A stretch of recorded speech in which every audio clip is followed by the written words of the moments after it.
Fala pessoal, beleza?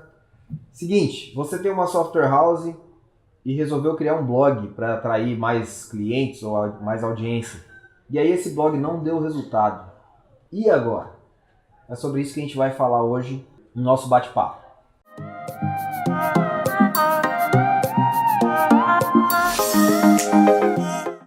Bom pessoal, eu estou aqui com o Gabriel Serra, ele é um dos redatores da TecnoSpeed, o mais antigo aqui da TecnoSpeed, apesar dessa carinha de novinho. Mas o Gabriel está com a gente há algum tempo e ele é um especialista realmente na produção de conteúdo para o nosso blog. Então a gente vai falar sobre essa jornada que é você criar um blog, começar a colocar conteúdo e atrair clientes ou atrair audiência para o teu conteúdo, né, Gabriel? É difícil, é um começo difícil para todo mundo. Provavelmente já tem gente falando dos seus assuntos que você quer abordar, né? E aí para você que surgiu ali agora querendo criar conteúdo daqueles temas, o Google não te leva tão a sério ainda, o seu público talvez não te leva tão a sério ainda. Então, provavelmente é o momento mais difícil, assim, começar. Legal, e acho que a gente já começa por aí, né? Porque ele não é um trabalho imediato, né, Gabriel? Não, a estratégia de marketing de conteúdo, ela é uma estratégia a médio e longo prazo, né? Se você quer vendas imediatas, coisas assim, você vai ter estratégias melhores, né? Do que essa com anúncios pagos, né? Exato. Alguma coisa para você alcançar, mas aí tem um investimento, né? Acho que a parte mais bacana do marketing de conteúdo é ele ser gratuito aí, né? Você vai obter a popularidade, você vai ser encontrado pela qualidade do que você oferece, do seu conteúdo, né? Então ele não é como uma publicidade tradicional, é o contrário. Né? Exatamente. Eu acho que um ponto bem bacana que o Gabriel destacou, não sei se vocês perceberam aspas dele aqui, né? O gratuito. Porque não é gratuito. Tem um custo para se fazer isso, né? Com certeza. Isso está embutido no trabalho das pessoas que se qualificam para poder criar um conteúdo que gera resultado. Né? Justamente. É fato. Ou você paga por Google, ou você paga um valor, né, com ads, um Facebook ads, alguma coisa assim, uma mídia paga, ou você se posiciona de maneira gratuita. É lógico que a longo prazo o orgânico, né, ele dá mais resultado, né, a longo prazo. Então é uma curva que em muitas estratégias de marketing a gente vê muito natural. Começam com mídia paga e aos poucos vai substituindo essa audiência pelo orgânico, que sobra mais dinheiro para investir no pago em outras frentes. Para quem criou um blog, tentou escrever conteúdo e ainda não conseguiu ter resultado, eu acho que é importante as pessoas fazerem uma checagem de alguns pontos que são primordiais para atrair audiência, né? Como persona, a checagem do SEO, né? E até mesmo o conteúdo que está sendo escrito. Você pode falar um pouquinho sobre esses 3 tópicos para gente? Justamente, posso sim. Vou abordar essas 3 questões essenciais aí para você produzir um conteúdo que traga resultados.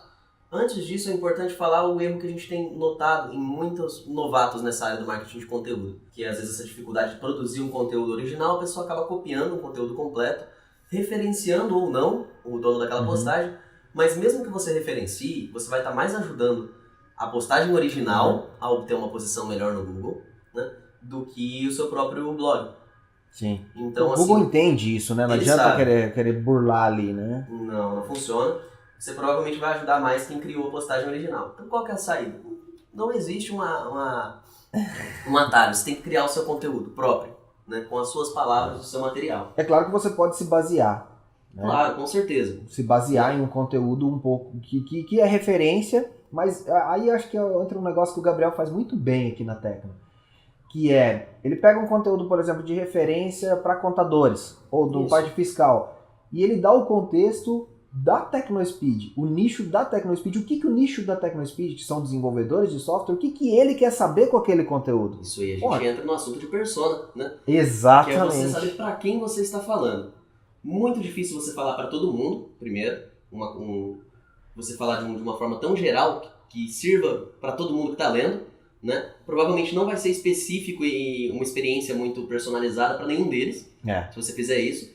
E segundo, que a concorrência é gigante. Você vai concorrer... Quem que responde para todo mundo, geralmente? A Wikipedia responde para todo mundo, né? Exatamente. Você vai concorrer com... Agora, se você foca em conversar ali com a sua persona, além de você concorrer com menos gente, você tem acessos mais qualificados. Claro. O que a gente chama de acesso qualificado? Quantos por cento das pessoas que leram o seu conteúdo viraram algo a mais? Quantos converteram em uma venda, em um contato, em baixar um material rico, né? Material rico é um conceito um pouquinho mais avançado aí que... Eu precisava de mais tempo para falar só sobre isso. Realmente. Né? Que é um segundo... A gente fala muito da jornada dessa persona, né? Você vai fazer conteúdos que vai ser a primeira coisa que ele vai encontrar, geralmente um problema que ele está tendo, uma dúvida, e ele vai jogar onde? No Google. Né? A gente costuma falar em mecanismos de busca, mas dá para ser mais aberto aqui agora. O Google dominou, né? Aqui no Brasil, pelo menos. Sim, né? sim. Você joga na barra de navegação, já vai pesquisar no Google. Eu acho que além desse ponto, né, que é muito importante, esse ponto que a gente está falando de você ter uma persona, para quem você está escrevendo, dar o contexto daquele conteúdo que muitas vezes é um conteúdo mais genérico. Então, o que o Gabriel acabou de falar, o conteúdo é mais genérico, é para todo mundo, mas beleza, pega aquele genérico, coloca como a tua persona vai realmente absorver aquele conteúdo que faz sentido para ela. Ou seja, então fica um conteúdo até mais gostoso de ler, porque faz sentido para a pessoa. Mas além disso, tem técnicas, né, para você poder estruturar um texto para que esse texto seja encontrado por essa persona, não é isso, Gabriel? Justamente. E aí isso a gente chama de SEO. Exatamente. A otimização para mecanismos de buscas, né? Search Engine Optimization, consiste em você deixar um texto que já é interessante, né? É essencial que ele seja já um conteúdo bacana, né? Você estruturar ele de uma forma que o robô do Google, né, o crawler que a gente fala, ele indexe legal, ele considere, eu acredito, uma essência do SEO. O Google não dá a mínima para você que escreve. Ele se importa com o usuário dele. Sim. O usuário dele é a maior riqueza do Google. E né? ele tem métricas para isso, né? Justamente. Para saber medir, ele né? quer achar o conteúdo que mais vai agradar o usuário. Se ele entra no seu conteúdo e já sai rápido, porque o seu site não carrega, porque não gostou do que leu ali no começo, sim. O Google lembra disso. Ele vai falar, não gostou, vou deixar mais para baixo. E é assim que ele monta o ranking que a gente fala, essa ordem das páginas. Então essa estrutura, esse posicionamento de títulos corretamente, né? Você encontrar um título é um dos momentos mais importantes da produção de um conteúdo. Porque ali você vai colocar o que a gente chama de palavra-chave, né? Ali no dia a dia, keyword, que consiste, apesar de chamar palavra, não necessariamente é uma palavra só. Ela é a pesquisa do usuário. O que ele vai colocar na barrinha de pesquisa. Né? Então, por melhor que o seu conteúdo seja, você precisa que ele seja encontrado para o Google saber que ele é bom. Sim, então a estrutura ela tem que privilegiar esses... Você tem que entender como é que o motor do Google funciona. Justamente. Né? Pelo menos de uma maneira mais abstrata, mas tendo essas direções, sabendo das métricas, como o Gabriel falou. Tem métricas para isso, que é a taxa de rejeição, né? O tempo de acesso na página. Enfim. Justamente a navegação interna dentro do seu site. Aí vem uma estratégia mais avançadinha um pouco, a coisa dos backlinks, né? E das linkagens internas. Quando um post seu joga para outro, quando tem uma palavrinha ali que é aquele conteúdo, né? Então, assim, você criar toda essa estratégia é essencial para que o Google te leve a sério, certo? Mas nunca esquecendo do usuário. Não usar isso como uma base, né? Um alicerce, você corre o risco de se desviar muito, né? Justamente. Do objetivo do teu conteúdo. E acaba que você utilizando uma estratégia de palavras-chave e uma estrutura parecida com a do Google, aquela estrutura, na verdade, é a que o Google considera melhor para o usuário. Então você já vai estar agradando o seu leitor de qualquer forma. Legal. Então vamos lá, gente. Primeiro, o teu conteúdo tem que ser um conteúdo, realmente um conteúdo que agregue valor para quem está lendo. Porque senão o cara vai começar a ler e já vai sair fora. Tem uma estrutura para você criar esse conteúdo, então tem técnicas para isso, tem que estudar para isso, porque tem até alguns templates na internet, inclusive, mas alguns já estão até meio desatualizados em relação ao que o Google, o motor do Google realmente considera. Isso. É difícil se adaptar para o seu assunto, né? Um template pronto de post. Exato. E ter realmente em mente que para quem você está escrevendo é o essencial, porque é a atenção dele que você quer prender. E por mais que possa parecer intangível isso, mas na verdade para o Google ele consegue, através de algumas métricas, identificar. Justamente. Bom, e você entrou num ponto que é essencial, que é palavra-chave, deu uma palhinha aí das palavras-chave e tal. Sim. Que ferramentas que a pessoa consegue utilizar para definir palavras-chave ou para encontrar os melhores termos aí para escrever? O que você pode dar de dica pra gente? Bom, primeiro a palavra-chave, como eu disse, ela é uma pesquisa, ela é uma dúvida, né? Ela é algo que o usuário espera encontrar. O primeiro exercício que você vai fazer é puramente mental. Né? Você vai abrir o próprio Google lá e imaginar como eu pesquisaria isso se eu fosse o fulano, que é a minha persona. Certo. Vamos supor que você tem um software para supermercado. Você vai ter que encarnar o dono de supermercado ali, né? E pensar como eu procuraria um sistema para mim. Sistema para supermercado, talvez? Sim. Software para supermercado? Acho que esse pessoal costuma chamar mais de sistema do que de software. Então essa sutileza, essa sensibilidade Faz diferença, do usuário, né? faz toda a diferença.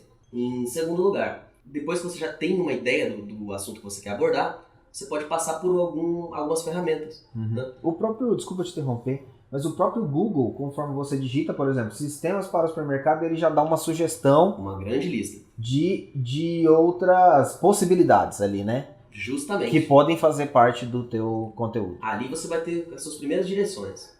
As segundas que você pode encontrar, a próxima direcionamento, você descer lá no final da página de resultados, vai ter pesquisas relacionadas. Ali legal. você vai ter uns insights mais legais ainda. Mas antes de você dedicar seu tempo, seu esforço ou comprar um post pronto, né, desse assunto, você quer ter certeza que as pessoas realmente pesquisam aquilo. Né? Então você pode usar o Google Keyword Planner. Claro. Isso é uma grande gambiarra, para falar a verdade. O Keyword Planner ele serve para você encontrar as palavras que você vai fazer anúncios pagos. Né? Mas, por um acaso, ali também tem a informação de pesquisa daquela palavra, né? Então ele serve pra gente na parte do orgânico também. O que é esse tal orgânico? São os resultados gratuitos mesmo, que você conquistou do ranking. É tudo que a gente está falando aqui. O Keyword Planner ele dá uma ideia de dimensão, ele não só dá sugestões de texto, mas ele dá uma ideia de dimensão de quantas pessoas procuram por aquele assunto, né? De impressões, vamos que é o que como o Google chama, né? Isso, são as impressões. Quantas vezes ele aparece numa página de resultados. Então aí você fala, pô, eu uso isso que é uma ferramenta para mídia paga, na verdade está lá dentro do Google Ads, mas eu uso isso para fazer um planejamento de orgânico, né? Sim, sem problema algum. Ela é uma ferramenta aberta, né? Você só paga se você comprar a palavra, né? Então não tem problema algum. Tem ferramentas mais avançadas, que tem uma análise de keywords, vai te falar qual é a competitividade daquela palavra, quantas pessoas com bons... dificuldade de SEO. Isso, justamente. Ele vai te dar uma análise da sua autoridade de domínio, que é outro fator de SEO. Se a gente for começar a falar disso, é complicado. Não dá também. Né? Mas tem ferramentas que, se você tiver um pouco de conhecimento na área, uma pouco de especialização, elas te ajudam a achar a palavra-chave perfeita daí. Aí é um nível de especialização da coisa mesmo. Você chegar na melhor palavra possível para um determinado assunto, melhor título, né? Que seria, por exemplo, o SEMrush. Ele é uma plataforma de todo o Search Engine Marketing, né? Que a gente chama que é a coisa mais ampla que o Search Engine Optimization. É todo o marketing baseado em mecanismos de busca. E aí lá dentro você usa, lógico, a parte direcionada para conteúdo. Justamente. É legal do SEMrush que ele tem um recurso até de... Depois que você escreve o teu texto, ele faz uma crítica, né? No teu texto. Justamente. Fala, pô, ó, tá faltando tal coisa, estrutura assim, estrutura assada, então dá uma agilizada boa.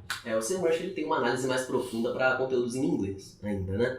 Mas eles estão caminhando aí nessa direção de fazer uma análise mais inteligente na nossa língua também. Dos artigos em português. Não deixa de ser uma baita na ferramenta. É excelente, ele vai analisar pelo menos, sem dúvidas, a parte estrutural ali.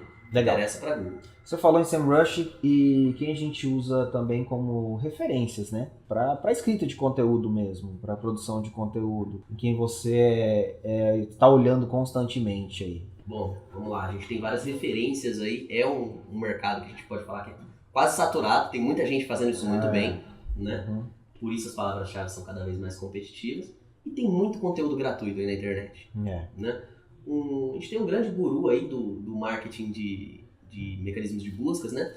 Que é o Neil Patel. Né? Ele é um americano, mas ele tem toda uma equipe de tradução, então ele tem muito conteúdo em português.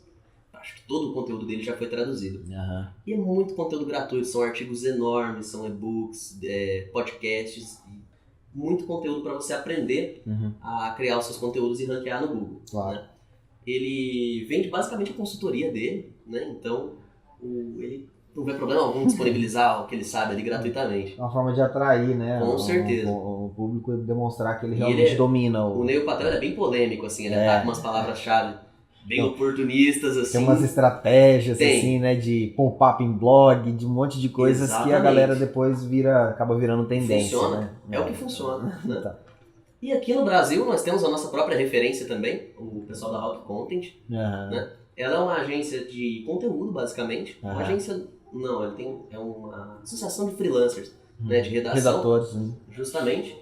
Que é para você contratar eles, né? E eles fazerem conteúdo para o seu blog. Mas eles também têm interesse em formar esses redatores. Né? Para montar a equipe deles, a base deles.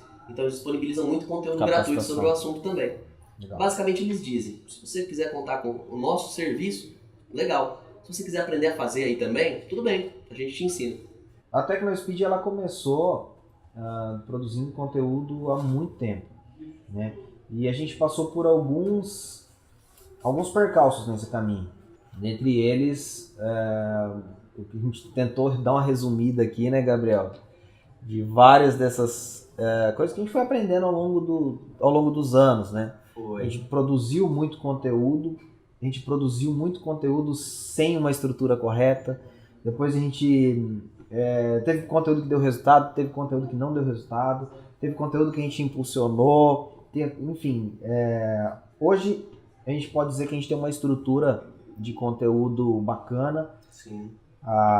E o Gabriel é um dos responsáveis por isso. Hoje já tem mais pessoas na equipe trabalhando com esse foco, e gostaria que você deixasse aí pra gente matar uma dica para quem criou um blog, não deu resultado.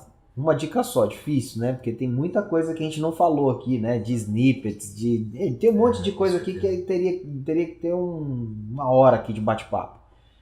Mas eu gostaria que você desse uma dica só para esse cara, velho, presta atenção nisso. Dá uma olhada nisso, porque isso pode fazer toda a diferença pro teu blog. Podem ser duas, Joe? Pode ser, vai lá. Vou tentar ser rápido. Vai lá. 2 dicas, prometo. Vamos lá. Primeiro, capacitação. Tem que saber o que você está fazendo. Tem gente que acha, em português é só escrever. Escrever todo mundo sabe, né? WhatsApp lá e tal. Nem todo mundo, mas tudo bem. Pois é. Escrever é fácil. E não é bem assim. Não é só escrever, né? É você escrever para provavelmente a inteligência artificial mais complexa do mundo, que é o Google, e ao mesmo tempo para o seu usuário, pessoas, que é uma pessoa exigente, que quer uma resposta dele e sai fora, né? Sim. E segundo, a outra dica que eu quero dar, pare de falar do seu produto logo de cara. Ninguém vai procurar sobre o seu produto dessa forma, já vai cair na sua página de compra, né? Sim. Então, marketing são estratégias diferentes, né? Marketing de conteúdo não é a publicidade raiz. Não é os posts assim, compre meu produto 1, porque o meu produto é muito bom, 7 motivos pelo qual o meu produto é excelente. Isso é muito comum, a gente achar que vai ter resultado dessa forma. Sim. Mas não é, foque no problema do usuário. Coloque lá, 7 dicas de controle de estoque inteligente para o seu mercado. Exato. Né? É um problema que ele quer, controlar o estoque. Ele não quer o seu produto ainda. Depois a gente chega nesse assunto. Né? Lá no final você comenta, por um acaso, tem um produto que te auxilia nesse controle de estoque, saiba mais, sabe? O que a gente chama de call to action. Sim. Você converteu o leitor em algo financeiro para você. Daí, né? Mas pare de falar logo de cara, eu sei que dá vontade. A gente quer vendas, né? Exato. No final de contas é uma estratégia de marketing. Mas você precisa ter essa paciência, essa sensibilidade de responder a dúvida do usuário primeiro. Show. Né? Ele te procurou porque ele tem uma dúvida. É isso aí. É isso aí. Eu acho que o Gabriel explorou muito bem, assim, nessa questão deu show aí nas 2 dicas, porque o marketing digital, o marketing de conteúdo, ele é parte de uma estratégia, né? E é lógico que você vai escrever conteúdo que é um conteúdo mais base de funil, né? Um conteúdo mais pronto pro call to action, né? Pro cara levantar a mão. Justamente. Mas também a grande parte das pessoas que a gente vê é que estão escrevendo conteúdo porque querem atrair mais público. E aí já começa com um tipo de conteúdo base de funil. Então tem estratégia para todos os tipos de estágios do funil. Tem técnicas para cada estágio do funil. Infelizmente a gente não consegue falar isso Assim, né? Em 5 Pois é. minutos. Queria deixar um toque então para vocês. Quer saber mais? Se inscreve aí no nosso canal. E lembrando que a gente tem, para software houses, a gente tem uma capacitação que se chama Software House Sucesso, onde a gente passa um pouquinho também sobre esses problemas ou essas dificuldades que as software houses têm, atrair novos clientes, criar conteúdo ou até mesmo estratégias mais avançadas aí de marketing pago, enfim. Beleza? Então fica a dica. Gabriel, valeu, cara. Obrigado, Valeu, pessoal. parabéns pelo teu trabalho aí na Tecno, tá sendo sensacional. Muito obrigado. Obrigado para você que acompanha nossos canais já, né, nosso blog. Às vezes sai uma nota técnica de um documento fiscal eletrônico, o pessoal já vai lá para ver o que mudou. Então, o nosso blog, ele, além desse viés de marketing de acessos, ele tem esse compromisso de ajudar o desenvolvedor. Exatamente. Com os desafios que a Cefaz coloca aí pra gente, né? Então, a Cefaz, a Febraban, a gente fala de boleto também, né? Então, além de marketing, a gente firmando o nosso compromisso de casa de desenvolvedor. É isso aí. Bom, valeu pessoal, até a próxima então.